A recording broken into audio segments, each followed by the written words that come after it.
Pour être bien capable de faire ce numéro-là, il faut vraiment bien comprendre le principe de K et de K exposant 2. Donc, avant de commencer le problème, je vais vous faire une explication du K et du K exposant 2, un petit rappel de ce qu'on a vu en cours. Fait que si je prends, par exemple, un carré, imaginez qu'il est parfait et qu'il est beau, et que cette mesure-là, dans le fond, c'est 1 cm par 1 cm. Si je décide d'agrandir ce carré-là et que je décide de tripler les mesures, fait que ça veut dire que le côté de mon carré, maintenant, à la place de mesurer 1 cm, bien, il va mesurer 3 cm. Je vais essayer de faire quelque chose de le plus réaliste possible.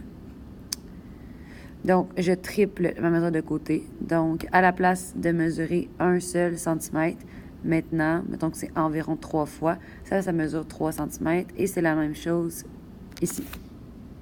Donc, puisque j'ai triplé mes mesures de côté, donc ici, qu'est-ce qui s'est passé entre mes mesures de côté? J'ai fait un fois 3. Ça veut dire que mon cas, ça va être 3. Les mesures de côté sont 3 fois plus grosses, donc 3 fois plus grandes. Donc, mon cas, ça va être 3. Ça signifie que ça va être 3 fois plus gros. Mais là, faites attention, parce que là, à ce moment-là, il y a des gens qui vont penser que puisque j'ai triplé les mesures de côté de ce carré-là, bien, ça veut dire que j'ai aussi triplé l'air. Mais c'est pas vrai. Comme faites attention, ici, l'air de ce carré ici, c'est 1 fois 1. Donc, l'air de ce carré-là, c'est 1 cm². Donc, je vais essayer de l'écrire en bleu, tiens. Donc, ça ici, l'air, c'est 1 cm². Tandis qu'ici, c'est 3 fois 3. Donc, c'est 9 cm². Qu'est-ce qui s'est passé ici? Si on appelle ça le K exposant 2. Donc, qu'est-ce qui s'est passé d'une aire à l'autre? Mais l'aire de mon premier, c'est 1, puis ensuite, l'aire, c'est devenu 9. Donc, l'aire est 9 fois plus grande. Donc, le K exposant 2, c'est 9. Donc, tu ne peux pas penser que vu que l'aire est 9 fois plus grande, les mesures de côté aussi sont 9 fois plus grandes. Ça n'a pas rapport. Les mesures de côté, c'est 3 fois plus grand. L'aire, ça va être 9 fois plus grand. Le lien entre les deux, bien, j'ai affecté le K d'un exposant 2. Donc, j'affecte aussi d'un exposant 2 le 3. 3 exposant 2, ça donne 9. Il faut vraiment bien comprendre ce principe-là. Je vais même vous le dessiner là, avec à l'intérieur là, du carré qui est ici. Ce petit carré-là, il ne rentre pas seulement 3 fois à l'intérieur du grand carré. Même si les mesures sont 3 fois plus grandes, le carré va rentrer 9 fois. C'est pour ça qu'il ne faut pas confondre. C'est pas parce que l'aire est 9 fois plus grande que les côtés aussi, ou c'est pas parce que les côtés sont 3 fois plus grands que l'aire aussi. C'est vraiment différent. À partir de là, maintenant, vous devrez être capable de mieux comprendre ce numéro-là. Donc, Germaine souhaite agrandir une photo de famille. L'aire de la photo originale est de 1,5 décimètre² et elle souhaite avoir une photo dont l'aire est de 7350 cm². Dans la photo originale, la tête de Germaine a une largeur de 3 cm. Quelle sera la largeur de sa tête sur la nouvelle photo? Donc, on cherche une largeur. Une largeur, c'est une mesure de côté. Donc, puisqu'on cherche une mesure de côté dans deux figures semblables, bien, on a besoin du K. C'est très important de comprendre ça. Quand tu cherches une mesure de côté, tu as besoin du K. Mais si on ne te le dit pas, les mesures sont combien de fois plus grandes? Tout ce qu'on te donne, c'est 2 aires. L'aire de la première, l'aire de la deuxième.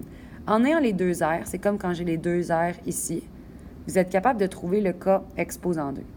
En ayant après ça trouvé le K exposant 2, vous allez pouvoir le changer en K. Donc, je vais faire la première étape seulement, le K exposant 2, puis après ça, je vais vous laisser continuer le numéro. Donc, la première étape, ça va être d'aller trouver le K exposant 2. Donc, le K exposant 2, c'est l'aire de l'image sur l'aire de l'initiale. La photo initiale, son aire, c'est de 1,5 décimètre², tandis qu'on souhaite que la nouvelle photo, ça soit 7350 cm². Donc, image sur initiale. Là, faites attention parce qu'il y a des choses qui sont en centimètres, il y a des choses qui sont en décimètres. On va devoir aller mettre les mesures sur la même unité. Moi, je vais tout mettre en centimètres, mais vous pourriez tout mettre en décimètres², puis ça serait correct. Donc, si je mets tout en centimètres², le numérateur était déjà en centimètres². Le dénominateur, pour le mettre en centimètres², on va devoir le multiplier par 100. Faites attention, c'est pas par 10, c'est par 100, vu que c'est au carré. Donc, ça me donne 150 cm². À partir de là, je vais réduire mon rapport, parce que c'est un rapport des aires. Donc, centimètres et centimètres, ça s'annule. Et ensuite de ça, je prends ma calculatrice, 7350 ABC 150 pour avoir la fraction réduite. Et ça me donne tout simplement 49. Ça veut dire qu'on souhaite que l'aire de la nouvelle photo soit 49 fois plus grande. Ça ne veut pas dire que la largeur de Germaine, sa largeur de tête, pas sa largeur, mais sa largeur de tête de Germaine, ça va être 49 fois plus grand. Ça, c'est le cas exposant 2, comme ici. Nous, on ne veut pas le cas exposant 2. On veut le cas. On veut savoir, OK, l'aire est 49 fois plus grande, mais les mesures, ils vont être combien de fois plus grandes? C'est vraiment deux concepts qui sont différents. Donc, à partir de là, je vais aller trouver tout simplement mon cas, parce que je cherche une mesure de côté. Donc, j'ai besoin de mon cas. Donc, trouver le cas. Ici, la démarche à laquelle je m'attends, je veux voir, dans le fond, que le cas exposant 2, tu as trouvé que c'était 49. Mais toi, tu ne veux pas le cas exposant 2 parce que tu cherches une mesure. Donc, tu cherches le cas.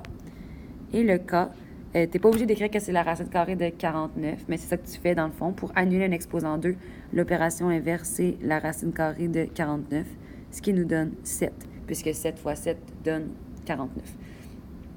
À partir de là, vous avez à faire un produit croisé.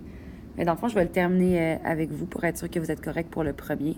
Donc, je cherche la largeur de tête. Donc, pour la largeur de tête, on va aller utiliser notre cas. Le cas, c'est 7. Ça veut dire que sur l'image, ça va être 7 fois plus grand. Ça se peut que ça vous aide de mettre 7 sur 1 en prévision du fait que vous allez devoir faire un produit croisé. C'est toujours image sur initiale, image sur initiale. Sur l'image, dans le fond, c'est la nouvelle photo, celle qui est grande. Je ne la connais pas, donc c'est X.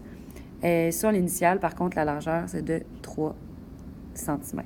À partir de là, vous devrez être capable de faire un produit croisé. Ici, tout simplement, je vais prendre un surligneur pour vous l'illustrer un petit peu mieux. Donc, ce qu'on va faire, c'est un produit croisé comme ça pour ensuite trouver la mesure de la largeur de la tête de Germaine sur la nouvelle photo. Voilà!